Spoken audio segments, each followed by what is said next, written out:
దేశవ్యాప్తంగా NEET UG re exam ప్రారంభమైంది. ఉదయం 11 గంటల నుంచి మధ్యాహ్నం 1:30 వరకు పరీక్షా కేంద్రంలోకి అనుమతించారు. చివరి నిమిషం వరకు అభ్యర్థులు పరుగులు పెట్టారు.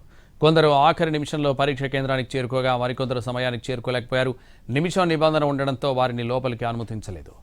దేశవ్యాప్తంగా పలు పరీక్షా కేంద్రాల దగ్గర ఇలాంటి సంఘటనలు కనిపించాయి.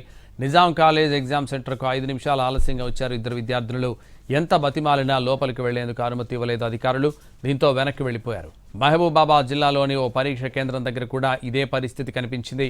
ఇద్దరు విద్యార్థులు ఆలస్యంగా రావడంతో వెనక్కి పంపేశారు.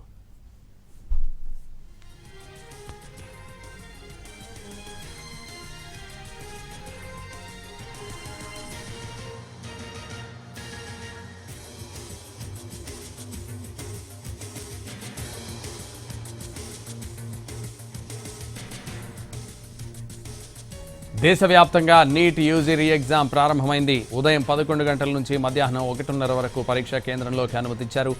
చివరి నిమిషం వరకు అభ్యర్థులు పరుగులు పెట్టారు. కొందరు ఆఖరి నిమిషంలో పరీక్షా కేంద్రానికి చేరుకోగా మరికొందరు సమయానికి చేరుకోలేకపోయారు. నిమిషం నిబంధన ఉండడంతో వారిని లోపలికి అనుమతించలేదు.